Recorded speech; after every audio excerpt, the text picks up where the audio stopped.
A palavra de Deus é viva e eficaz. É poderosa para salvar, restaurar, empoderar e enviar. Por isso, prepare-se. Você está prestes a ter um encontro com ela. Sabemos que o Senhor já fez grandes coisas até aqui, mas ainda há uma mensagem especial para o seu coração. Você está preparado? Para acompanhar a mensagem e os versículos usados, preparamos um esboço digital que está disponível no aplicativo Igreja da Cidade, disponível para Android e para iOS, e em nosso site, em que pode ser acessado através do QR Code. Vamos juntos, com muita expectativa, receber tudo aquilo que Deus tem para nós nesse ano de colher e desfrutar.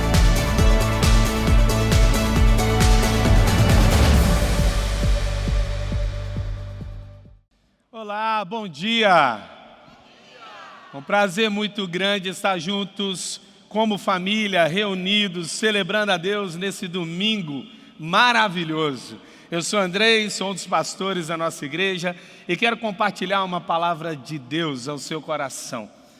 O tema que Deus colocou no nosso coração é a vitória pelo poder da oração. A vitória pelo poder da oração. Como vencer, como lutar, de que forma eu posso guerrear a ponto de alcançar a minha vitória? Como que eu posso buscar essa vitória?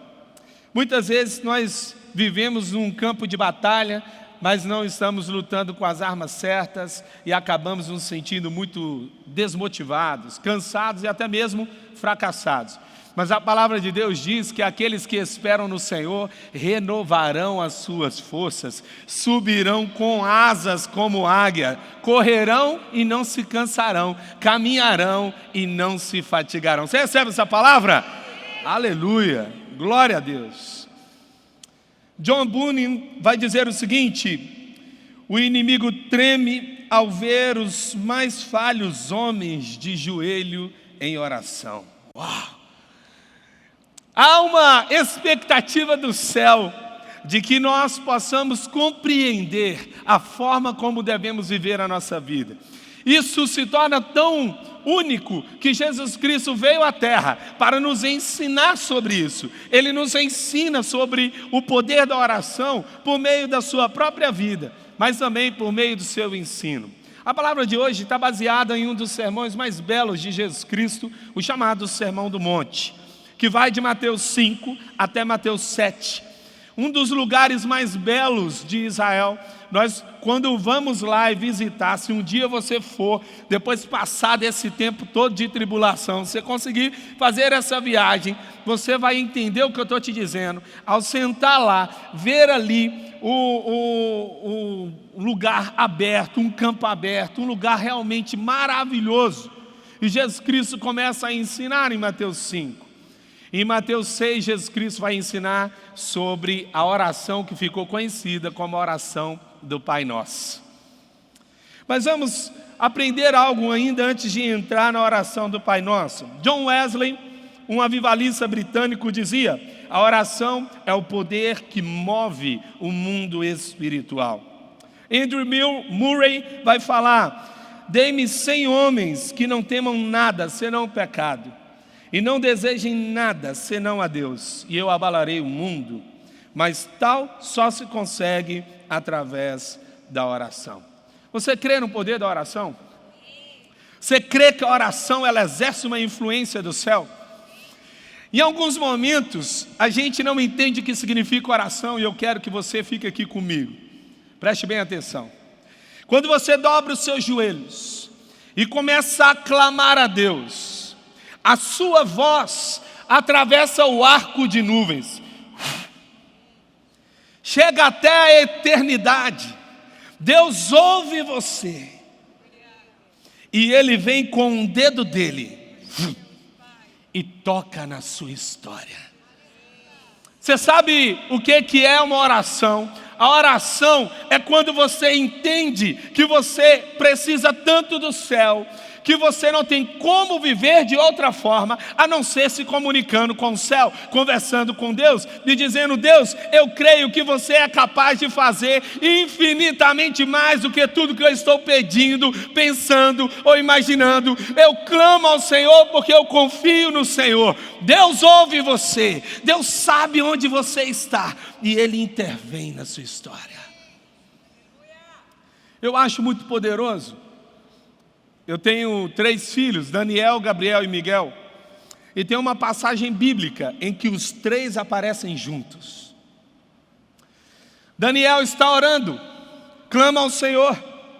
O anjo Gabriel vem trazer uma resposta para Daniel. E quando Gabriel está vindo para trazer a resposta para Daniel, surge uma batalha que acontece, que vai ser chamada contra o príncipe da Pérsia, uma entidade espiritual, e Gabriel começa a lutar com ele. Gabriel pede ajuda a Miguel.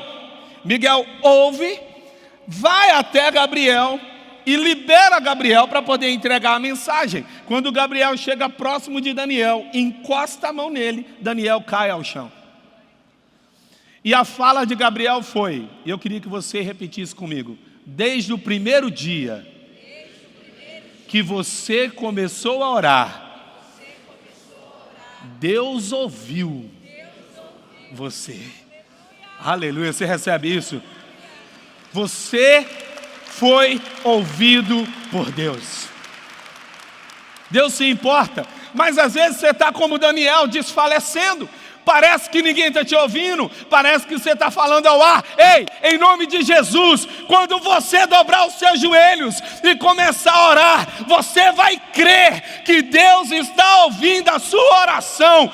Você não está falando ao léu, você está falando com Yeshua, HaMashiach, Jesus Cristo, o Senhor que reina e governa a história.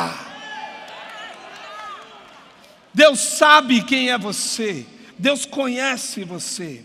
Charles Haddon Spurgeon, ele falou: quando Deus quer realizar algo grande, Ele convida o seu povo a orar. A oração é um instrumento de Deus para mudar realidades. Em Romanos 8:26, o apóstolo Paulo vai dizer: olha, tem hora que eu não sei orar. Você já teve essa situação? Que a palavra certa não chega à boca? Que você está tentando orar, mas essa é a parte bonita. Olha só o que a palavra de Deus vai dizer: da mesma forma, o Espírito nos ajuda na nossa fraqueza, pois não sabemos como orar. Seja bem-vindo. Se você se sente alguém que não sabe orar, a palavra de Deus já viu que eu e você não saberíamos muitas vezes. E eu quero te dizer aqui, oração não é prédica, ou seja, não é a capacidade de se comunicar. Oração é a capacidade de ser íntegro, inteiro e verdadeiro. Porque antes de Deus ouvir a sua boca, Deus ouvia seu coração. Ele já conhece. E quando você começa a orar, olha o que a palavra de Deus está dizendo. Às vezes a gente está tão confuso que a gente não sabe orar. Não porque eu não tenho as palavras certas, mas porque nem eu estou identificando o que eu estou passando.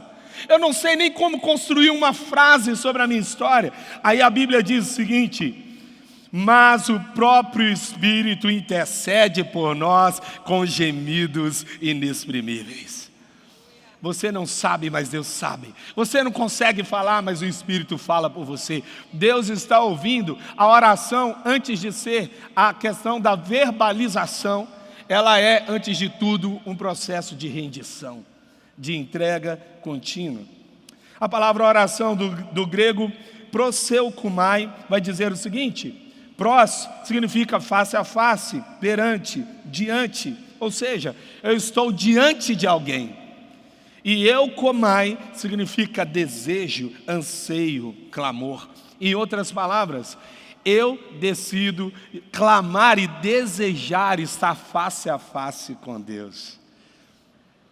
É tão lindo, porque toda projeção humana sobre Deus não consegue construir o Deus bíblico. Sempre Ele é um Deus irado, distante, que não se importa com a humanidade, e que a qualquer momento exige da humanidade algo, e fica pedindo preços. Esse é o Deus criado na mente humana. É um Deus distante, mas Deus o Deus único, o Deus de Israel, o Deus de Isaac, Jacó, o meu Deus, o seu Deus, Ele é diferente. Ele, para poder salvar você, Ele envia o seu único Filho. É o Deus que se entrega em amor, é o Deus que se importa, é o Deus que conhece a nossa dor. Estar diante, face a face de Deus, é um Deus que se importa. Sobre a prática e a vida de oração, em Efésios 6, nós vamos aprender que precisamos orar no Espírito. O que é orar no Espírito? É aquele processo de rendição. É falar, Senhor, talvez eu não vou conseguir ter as melhores palavras, coloque as palavras na minha boca. Eu quero te indicar algo que eu acho muito precioso. Se você ainda não está conseguindo orar, ore a Bíblia. Começa a orar a partir da Bíblia. Que você começa a orar a partir da resposta. Amém? A Bíblia é a palavra de Deus, você está me ouvindo?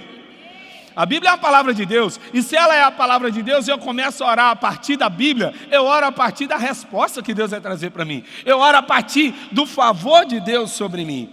E então, muitas vezes, você pode ter essa dificuldade, mas enquanto você estiver orando pelo Espírito, no Espírito, por meio da palavra, você vai vivenciar uma experiência extraordinária. Ore continuamente, 1 Tessalonicenses 5,17, e ore em todos os lugares. A oração não é apenas sobre dobrar o joelho, é sobre um estado de espírito contínuo. Um dos grandes homens que me inspirou, eu gosto muito de ensino, é Russell Shedd. Russell Shedd foi um dos grandes homens que viveu no Brasil, apesar de ter nascido na Bolívia, filho de missionários americanos. Russell Shedd, ele orou.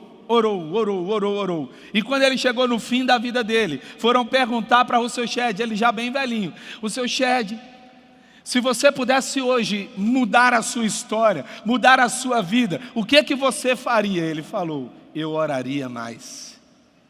Uau! A filha de Russell Shedd disse o seguinte, eu sei que meu pai peca, porque a Bíblia diz que ele peca. Mas em casa, eu só consigo ver um homem temente a Deus. Uau. Que os nossos filhos possam ver em nós o temor nosso por Deus. Pressupostos fundamentais sobre a vida pessoal e a oração. Jamais use a oração para manter a religiosidade. Jesus Cristo vai chamar a atenção disso em Mateus 6,5.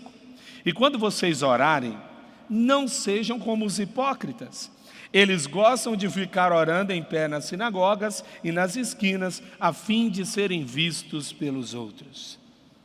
Outra indicação, evite repetições ou rezas religiosas automáticas. Por que você está dizendo isso? Não sou eu que estou dizendo, Jesus Cristo disse em Mateus 6,7. Olha o que Jesus Cristo diz. E quando orarem, não fiquem repetindo a mesma coisa, como fazem os pagãos. Eles pensam que por falarem muito, serão ouvidos. O que Jesus Cristo está querendo dizer é que Ele quer um relacionamento pessoal. Imagina só, se todo dia de manhã eu acordasse, olhasse para minha esposa e falasse, querida Esther, tu que estás comigo desde o início do nosso relacionamento, tu que habitas comigo e juntos tivemos esses 3 filhos. Se todo dia eu falasse isso com ela, gente, ela é paraibana, alguns conhecem ela, eu estaria morto. Não teria condições nenhuma de eu estar aqui, ela não ia aguentar. Você sabe por que eu digo isso? Porque às vezes a gente não entende, o que Deus está querendo é falando assim, eu não vim trazer uma fórmula, eu não vim instaurar uma religião. Sabe por quê? Porque o que foi perdido no Éden não foi uma fórmula e não foi religião, mas foi relacionamento. O que Jesus Cristo veio foi restaurar relacionamento. Deus só quer que você seja você inteiro. Uma vez um irmão estava passando por uma batalha tão grande, e ele foi para o meio do campo e começou a urrar e gritar com Deus. Ele gritava, ele falava, mas era realmente uma batalha digna de gritos. Realmente era uma luta muito grande. E ele voltou para mim e ele disse assim, pastor, eu não sei se Deus vai me perdoar depois da oração que eu fiz.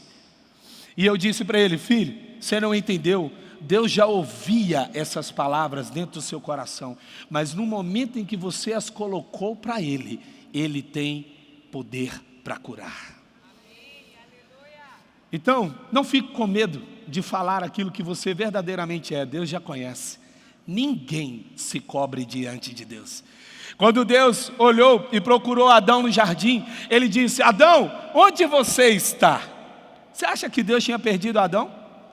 Você acha que Deus não sabia onde é que Adão estava? Adão estava escondido.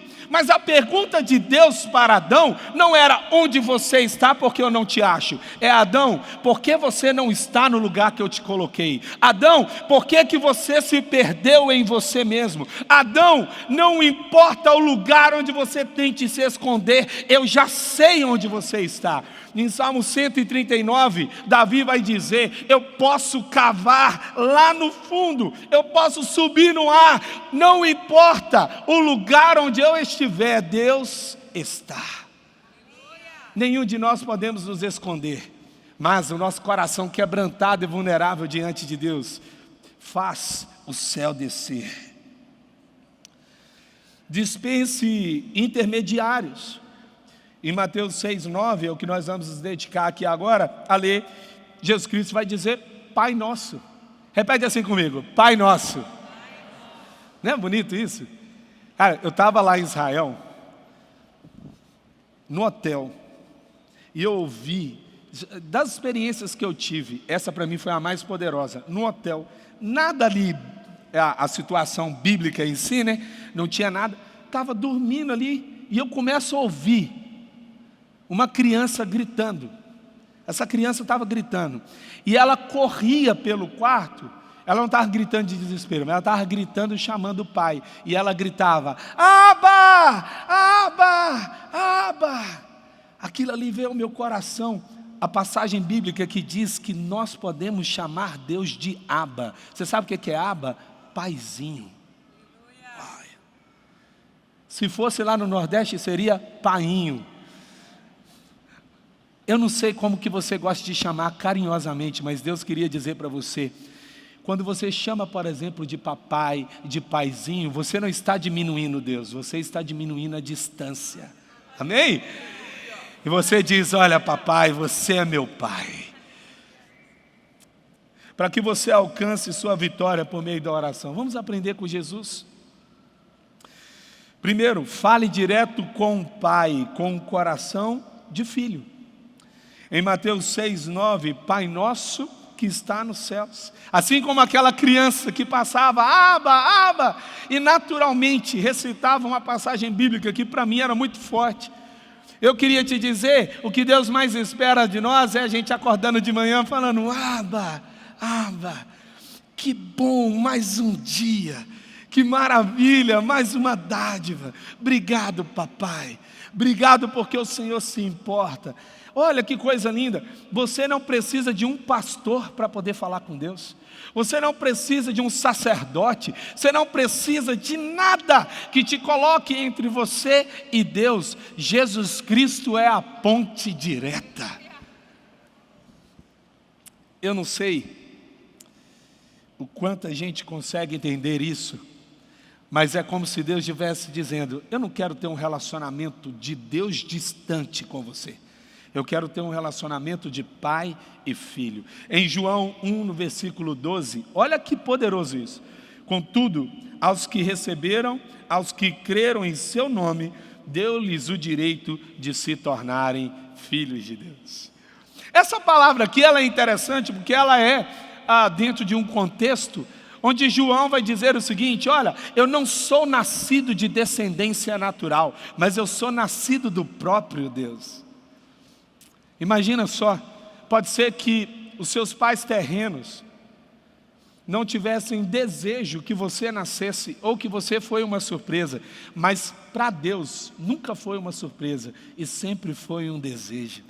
A palavra de Deus diz em Salmo 139, ainda Davi, ele vai dizer que Deus nos entriteceu no ventre da nossa mãe. Significa que Deus nos fez lá no ventre da nossa mãe. Então, quando você ora, você não precisa de intermediário. Você não precisa de ninguém entre você e Deus. Você pode orar como filho. E como filho, seja você. Segundo princípio. Para que você alcance sua vitória por meio da oração, glorifique o nome de seu Pai. Jesus continua dizendo: santificado seja o seu nome. Exalte, honre e promova o nome de Deus. O que significa santificar? O que seria isso? Será que esse santificar seria dizer que Deus não é santo e eu preciso santificar o nome dele? Por que santificar o nome dele? Porque as pessoas na terra vão conhecer o nome de Deus pelo estilo de vida que a gente leva. Santificado seja o teu nome significa: Senhor, eu vou viver de forma que combine com a sua santidade. Eu quero desfrutar de uma vida que lembre quem você é. Eu não sei se você tem uma noção sobre isso, mas é importante você saber o seguinte, que você foi criado lá, por exemplo, lá na minha família. Eu sou muito parecido fisicamente, esteticamente com a minha mãe. O rosto dela parece muito com o meu. Temperamento, acho que eu estou entre os dois lá, entre o meu pai e minha mãe. Mas geralmente a gente não fica procurando lá em casa. A Esté está até hoje procurando, mas a gente viu um brilho no olho dos meninos que parece com ela. Mas os três na minha cara não tem como, por mais que ela tente ali montar. Mas a verdade é a seguinte: a gente fica procurando, é a cara de quem? Nossa, parece o pai. Nossa, e a beleza do filho é que ele eleva o DNA da gente, né? Ele melhora, né? Filho é um negócio bonito demais de ver. Agora, se você parasse para imaginar, se você se parece com o seu pai ou sua mãe fisicamente, imagina só o quanto que Deus deseja, quando você o chame de pai, que você se pareça com ele integralmente. Então eu quero te dizer, você é a cara do Pai. Repete assim: eu sou a cara do meu Pai. Santificar o nome de Deus significa viver esse estilo de vida que glorifique o nome de Deus. Nós temos apenas duas missões: espelhar a glória e espalhar a glória. Essa é a nossa missão. Resgate o nome do Senhor por meio de uma vida fervorosa de oração. Mas há um terceiro princípio: priorize o reino de Deus na terra. Venha o teu reino, seja feita a sua vontade, assim na terra como é no céu. Venha o teu reino, chama o reino de Jesus. Toda vez quando você está de joelhos dobrados, pode ser que na terra as coisas não estejam de acordo com a vontade de Deus, mas na hora que você começa a orar, você está dizendo: venha o reino, venha o reino, venha o reino, venha o reino sobre o meu trabalho, venha o reino sobre os meus relacionamentos, venha o reino sobre a minha família, venha o reino sobre a minha casa. Você começa a clamar o reino de Deus. Aí a palavra de Deus diz: que seja feito aqui na terra, como é no céu. Você sabe qual é a precisão disso?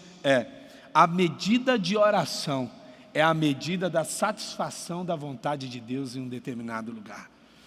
Então, pastor, mas não sei por que as coisas começaram a dar errado. Eu vi famílias tomando decisões de tipo assim: olha, pastor, eu estou agora cuidando da minha família e por isso que eu não estou indo mais nas celebrações. Falando, não estou entendendo nada. Quem que pediu para você não cuidar da sua família? Primeiro ponto. E por que você acha que é possível? Não estou falando nem de um culto necessariamente em si. Por que você acha que é possível você viver uma vida sem buscar uma direção do Espírito por meio da palavra? Olha, meu filho, você está construindo uma casa de areia. Você está construindo um alicerce que não tem lugar. Repete assim comigo: uma fortaleza levantada, mas não vigiada, é duas vezes uma fraqueza. Preste bem atenção no que eu vou te dizer. Tem gente que não cresceu e está lá estagnado. O inimigo nem se importa com ele direito. Mas, rapaz, isso aqui já é meu. Deixa para lá. Você começa a dar certo na sua vida. Você vai prosperando, vai crescendo. Ou seja, aquilo que não é visto começa a ser visto. Você está prosperando, está crescendo, está levantando. Satanás falou: opa, aqui tem algo bom para atacar. Então o que eu vou fazer? Eu vou pegar ele. E então o inimigo vai em cima. Mas se eu levantei uma fortaleza e não vigiei, ela se tornou 2 vezes uma fraqueza. A oração é quando o meu coração está tão conectado com Deus que eu entendo, é impossível eu vivenciar a minha vida em Deus, prosperando na terra e não prosperando no céu. Do que adianta você conquistar tudo na terra e perder a sua alma? A oração é o lugar onde nós colocamos o nosso coração no lugar certo. Jesus vai dizer: busquem, pois, em primeiro lugar o reino de Deus e toda a sua justiça, e todas essas coisas lhes serão acrescentadas. O problema é que a gente inverte, a gente procura todas as coisas para depois de tentar orar. Já vi gente falando assim: pastor, eu só vou resolver uns probleminhas na minha vida, aí depois eu vou para a igreja.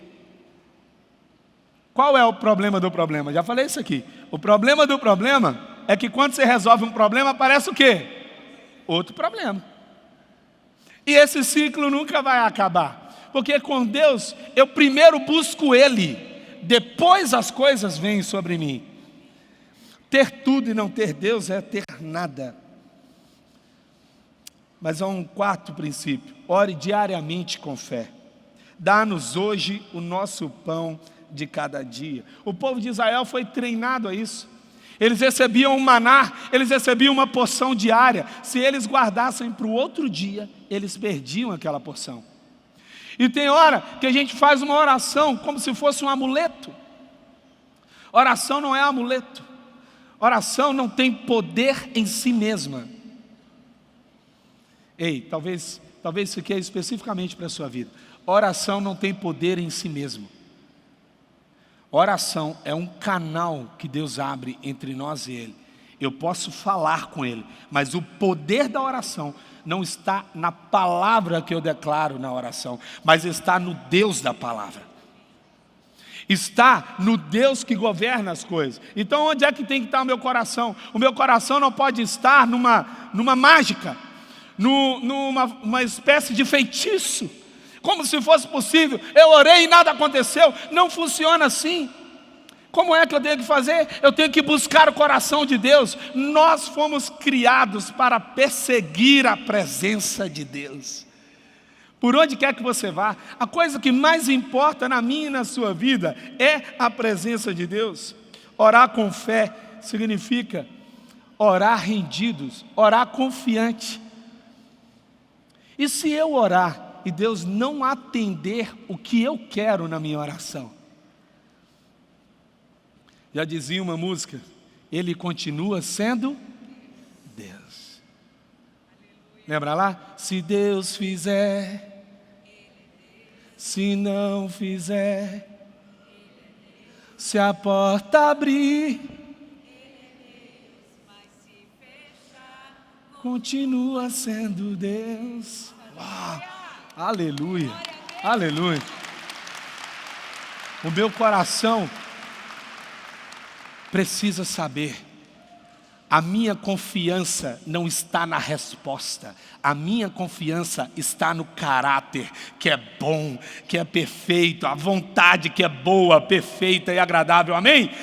Ei, eu não sei se você vai receber a resposta, mas eu sei que não há nada que a presença de Jesus não possa curar, não possa satisfazer e não possa restaurar em sua vida. Eu e você não precisamos de uma resposta, precisamos de Deus.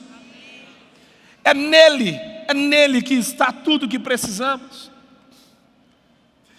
Daniel orava 3 vezes ao dia, Daniel 6:10. 3 vezes por dia ele se ajoelhava e orava, agradecendo ao seu Deus, como costumava fazer. Jesus Cristo nos ensina: sem mim, em João 15, nada podeis fazer. Esse versículo de João 15, esses versículos de João 15 são muito preciosos. Jesus, ele chega no final, ele diz: eu estou ensinando essas coisas para vocês, para que a alegria que está em mim esteja em vocês e a alegria de vocês seja completa. Esse é o desejo de Deus. Deus não quer os seus filhos sofrendo na terra. Deus não quer os seus filhos vivendo algo ruim na terra. Mas nós vivemos numa terra caída, numa terra cheia de pecado, numa terra cheia de injustiça, cheia de corrupção, uma terra cheia de pessoas mal intencionadas. É uma realidade. Aí Jesus vai dizer assim: tem de bom ânimo, eu venci o mundo. No mundo vocês vão ter aflições, mas tem de bom ânimo, pois eu venci o mundo.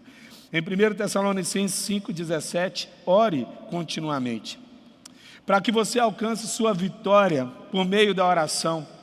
Perdoe os seus devedores. Perdoa as nossas dívidas, assim como perdoamos aos nossos devedores. Olha, essa é uma parte difícil. Essa é uma parte difícil, porque quando a gente tem direito, é difícil a gente abrir mão disso. Quando a gente de fato tem algum direito, é difícil a gente deixar de lutar por algo. Certa vez uma mulher procurou um aconselhamento na igreja e fui eu que fui designado a atendê-la. E ela passou em torno de uns 40 minutos falando sobre uma briga que estava tendo na família, sobre a herança do pai. Quando chegou nos 40 minutos por ali, ela soltou uma palavra, e aquela palavra me surpreendeu. Eu falei assim: mas peraí, seu pai está vivo?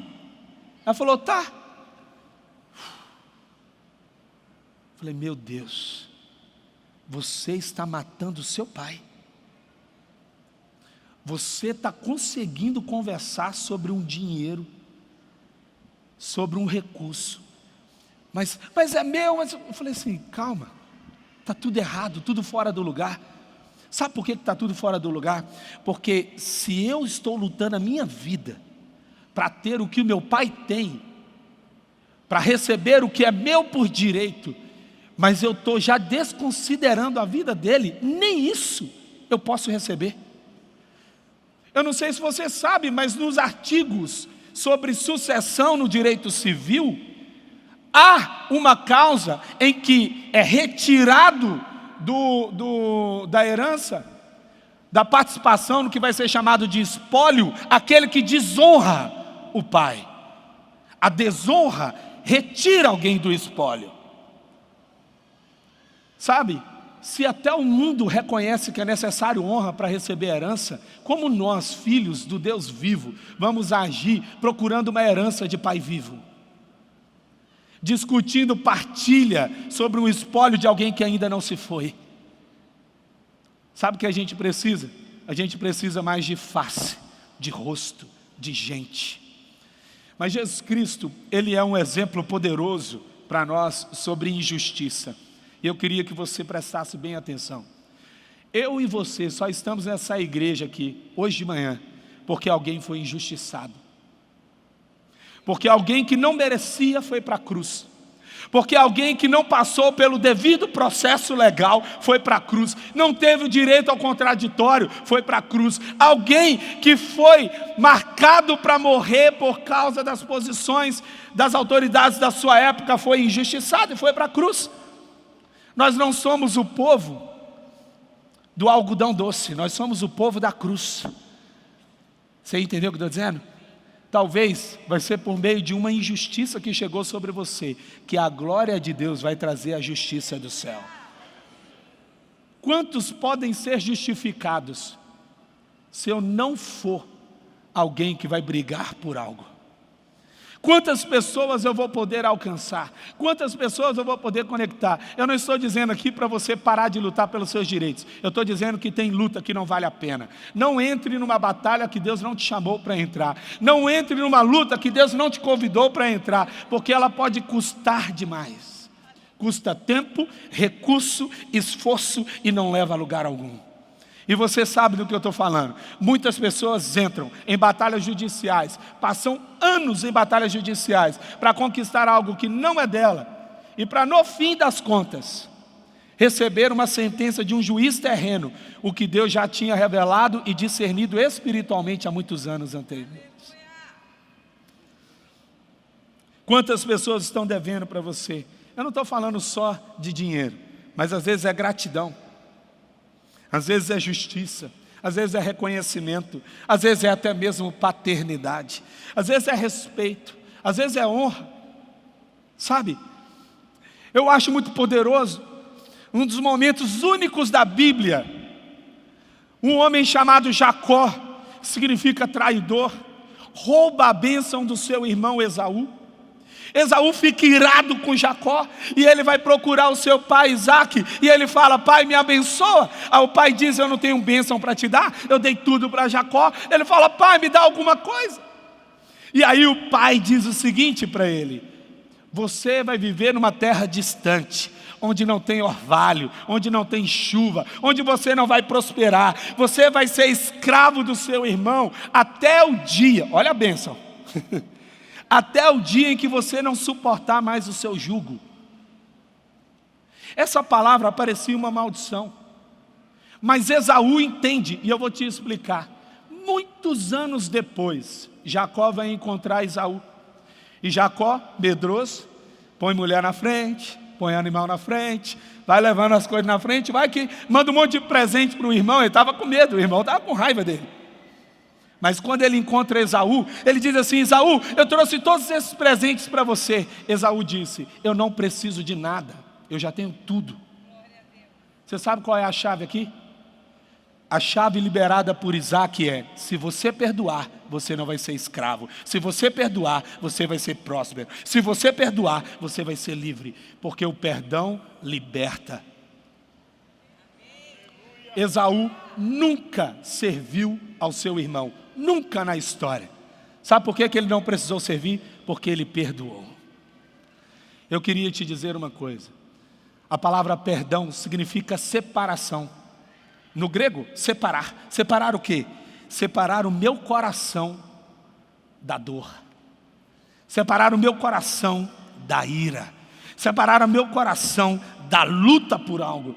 Aí Deus está dizendo: se você não é deformado pela dor, você é formado pelas minhas mãos. Então deixe Deus formar você. Deixe Deus transformar você. Perdoe, renuncie, entrega. Se você é alguém que está devendo a alguém, se livre disso. Pague aquilo que é necessário. Construa o caminho de volta. Restaure o relacionamento. Retorne essa pessoa. Fala: olha, eu estou devendo a você. Estou devendo um abraço. Estou devendo uma palavra. Estou devendo um dinheiro. Estou devendo um se importar. Estou devendo reconhecer. Então, eu quero te dizer uma coisa. Eu preciso restaurar esse relacionamento. Um ambiente de perdão é um ambiente que cria pontes. Para você, só abre em parênteses, a palavra perdoar vem do latim. O latim, tudo que vem antes, o per, que é a parte inicial, é o prefixo dessa palavra, ele significa completo, inteiro. Por exemplo, você segue alguém, você está indo atrás dela. Você persegue alguém, você está completamente dedicado a ir atrás dela. Quando você quer fazer uma grande doação, a maior doação que você já fez, você perdoa. Você se doa inteiramente por aquela pessoa. Sabe, não dá para viver um casamento sem um perdão.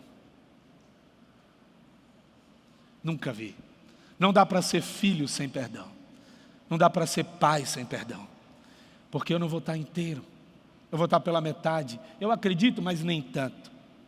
Eu estou junto com você, mas não completamente. Eu estou aqui, mas eu estou ali. O que mais cansa a gente é ter mente e coração dividido. Para que você alcance sua vitória por meio da oração, vigie constantemente os seus desejos. E não nos deixe cair em tentação. Eu estou pedindo ajuda a Deus. Quando eu falo: Senhor, não me deixe cair na tentação, me ajuda. Em Mateus 26, 41, vigiem e orem para que não caiam em tentação. O espírito está pronto, mas a carne é fraca. Eu não posso permitir que nada destrua algo de valor. Eu e Esther ministrando aqui, minha esposa, ministrando no Herança Real. E algo que a gente colocou, e é muito claro para nós, é o seguinte: se eu ando com equipamentos caros, por exemplo, eu tenho um computador, eu tenho um tablet, eu tenho alguma coisa assim, cara, eu estou andando com isso, eu não vou andar em qualquer lugar, de qualquer jeito. Eu estou atento, eu estou vigiando. E aí eu olho para ver se aquele é o melhor lugar para eu passar, se é uma rua muito escura, eu evito. É assim ou não é? A gente evita, porque a gente tem consciência de que eu estou carregando algo de valor. Você sabe por que a gente não vigia? Porque a gente perdeu a noção de valor daquilo que a gente carrega. Eu paro de vigiar porque eu esqueço quanto custou o meu casamento. Eu paro de vigiar porque eu esqueço quanto custa ter um filho. Eu paro de vigiar porque eu esqueço quanto custou para eu conseguir chegar até ali. Mas se eu me lembro do valor que aquilo tem sobre a minha vida, eu vivo como alguém que está atento. Eu estou carregando coisas muito preciosas, eu não posso deixar que ninguém destrua. Então eu estou vigiando, eu estou orando. O inimigo não vai encontrar espaço na sua vida, porque Deus está trazendo a você agora uma lembrança sobre o valor de coisas que Ele te deu, que ninguém poderia comprar na face da terra. Eu estava explicando para o meu filho: filho, tudo que custa dinheiro é barato. Agora o seu sorriso para mim não é. Ele não custa nada, mas custa tudo. E você sabe, às vezes a gente está lutando pelo que não vale nada e cuidando pouco do que vale tudo. Confie que a oração traz o poder do céu. Em Mateus 6, versículo 33, mas livra-nos do mal, porque teu é o reino, o poder e a glória para sempre. Amém. A vida cristã, ela não é um spa, ela é um campo de batalha. Então como é que eu preciso viver? Preciso viver focado no sentido de entender que eu não posso resolver parte das coisas. A gente sempre diz assim: faça tudo como se tudo dependesse de você. E ore como se tudo dependesse de Deus. Então como é que eu vou viver a minha vida? Fazendo a minha parte e lembrando que Deus está cuidando de tudo. Eu vou semear. Assim como um agricultor, ele semeia, mas ele não pode trazer a chuva. Quem é que traz a chuva? É Deus. Então como é que eu faço? Semeio. E de noite eu oro: Deus, rega as sementes que eu plantei. Você vai trabalhar de manhã, mas você vai descansar à noite. Às vezes não conseguimos nem dormir, porque a gente está tentando fazer a parte de Deus. Aí a gente não consegue nem fazer a dele, porque é impossível, e a gente não faz a nossa, que era o que foi esperado de nós. Repete comigo: a minha parte não é realizar o milagre, é obedecer. É só fazer o que Deus está pedindo. Fazer e confiar. E Hebreus 11, a palavra de Deus vai dizer: ora, a fé é a certeza das coisas que se esperam e a convicção de fatos que não se veem. Ora, aqueles que creem, precisam crer que Deus é bom e que faz as coisas boas para aqueles que o amam. Sabe, Deus nos ama de uma maneira tal que o poder que vem do céu é o que a gente precisa para resolver na terra. Pense assim: pode ser que algumas coisas você consiga resolver fazendo. Mas se era para Deus entrar e realizar aquilo, e você meio que conduziu as coisas, às vezes vejo isso acontecendo, manipulação. Escute bem, você está vendo o seu filho fazendo algumas coisas erradas, aí você manipula as coisas, você controla, você blinda, você vai se movendo de tal forma a fazer aquilo que não era para você fazer. Mas você está realizando aquilo. Vai lá, você consegue alguma coisa. Já dizia o Luciano Subirá, a questão não é se você está vivendo algo bom, mas se poderia ser melhor. Porque às vezes você fala assim: nossa, mas eu cheguei e deu certo. E Deus falou assim: deu, mas o que eu queria fazer era muito maior do que o que você fez. Quando eu oro, eu digo assim: eu quero que a dimensão de poder que venha mudar a minha vida não seja a da minha capacidade, mas da minha dependência. Não seja da minha força, mas seja do dínamos ou do dunamis de Deus, que é o poder de Deus. Esse poder que opera, que governa. Toda vez que a gente controla, que a gente tenta mudar as coisas, a gente torna a voz de Deus inaudível. As pessoas não conseguem ouvir a voz de Deus se eu estiver controlando. Elas só vão ouvir a minha voz. Mas tem hora. Teve uma vez, cheguei em casa, tinha menino no ventilador pendurado, outro em cima da TV. A Esther estava com o cabelo assim, ó. Aí, como diz o pastor Fabiano, arrepiou o pelo da goela. Eu pisei, falei, sabe quando você sente? Falei, cara, o negócio está pegando aqui. Mas naquele dia especificamente, diferente de outros dias que não agi tão bem quanto aquele dia, o Espírito Santo travou meu coração e me mandou ir direto a ela. Aí eu fui andando bem pertinho dela. Falei assim, tá fácil não, né? Eles não param, aquele negócio eu sei que só acontece lá em casa, com você é tudo de boa. Tal. Aí a gente sentou junto. Eu falei assim, vamos fazer o seguinte, vamos orar. Aí a gente orou. Ela saiu da cozinha. E quando ela vai colocar os meninos, uma paz já tinha se estabelecido entre eles. Mas às vezes a gente está lutando na sala, o que a gente deveria resolver no quarto. A gente está sendo duro com as pessoas erradas. Uma vez eu olhei para o pastor Fabiano e falei, me ajuda, eu não sei o que fazer aqui. Ele falou, filho, seja agressivo no seu quarto e dócil no público. Você quer lutar do jeito certo? Luta lá dentro do quarto. Volta para o quarto. Retorna para a oração. Volta para buscar. Ei, tem tanto de coisa que a gente está perdendo tempo, força, esforço, gastando dinheiro, recurso. E Deus está falando, bastava 2 joelhos dobrados e eu moveria o céu até você. O que a gente precisa é só dizer assim, Deus, eu não dou conta. Eu já tentei de tudo. Eu já tentei fazer aqui, mas eu não sei o que fazer. Eu não sei o que fazer. E Deus vai ouvir o seu clamor. Em 1 João 4:4, filhinhos, vocês são de Deus e os venceram, porque aquele que está em vocês é maior do que aquele que está no mundo. Que alegria ter tido você conosco nesta celebração, que a palavra de Deus agora frutifique na sua vida. Mas antes, quero fazer alguns convites para você, à luz do que você recebeu nesse tempo de celebração, em especial com a palavra da fé que você acolheu no seu coração. Qual a sua resposta diante do que você recebeu? Eu quero primeiro perguntar a você se você, à luz da palavra, você quer assumir agora uma nova vida com Jesus.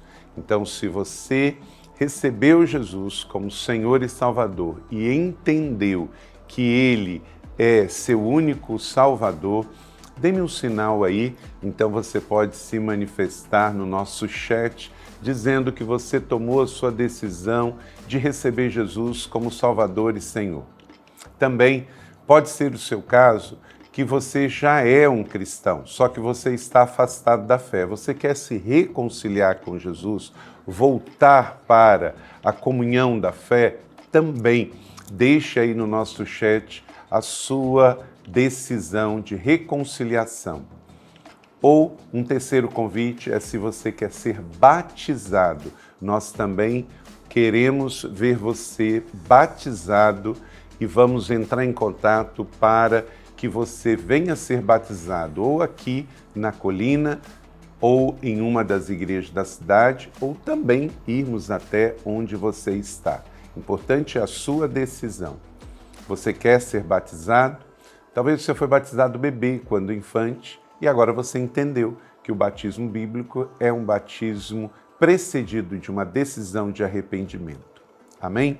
Se você tomou uma dessas 3 decisões, aceitar Jesus, se reconciliar na fé, voltando para a igreja, ou ser batizado, deixe agora também aí o seu contato conosco no nosso chat e também tem o QR Code que você pode agora também preencher. Está na tela durante todo o tempo da minha fala aqui, seja qual for a sua decisão.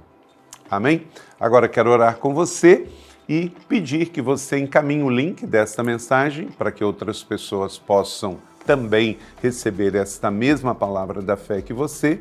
Convidar você para salvar o nosso canal, você se tornando um assinante, e todo domingo, seja às 10 da manhã ou às 19 horas, horário de Brasília, aqui pelo ICTV da nossa Igreja da Cidade, todos os domingos, 2 celebrações live para você, onde você estiver, porque afinal de contas, nós somos uma igreja em muitos lugares.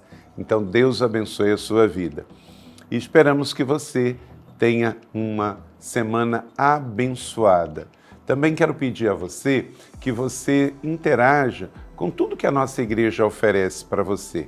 Nós temos GDC online, nós temos cursos online e você pode servir também como um voluntário no nosso campus online. Então use esse mesmo QR Code se você também quer um GDC, se você quer servir online e se você também quer conhecer mais dos cursos e ministérios da Igreja da Cidade e até mesmo pontos de partida e onde temos uma igreja presencial, tá bom? Entre em contato conosco.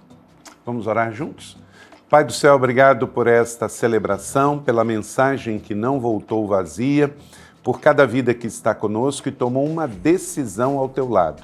Abençoamos os que hoje recebem Jesus, os que voltam para a igreja, os que serão batizados, os que farão parte de um GDC, a todos abençoamos em nome do Pai, do Filho e do Espírito Santo. E pedimos uma semana extraordinária para cada um, em nome de Jesus. Amém. Deus abençoe você e até a próxima semana. Muito obrigado.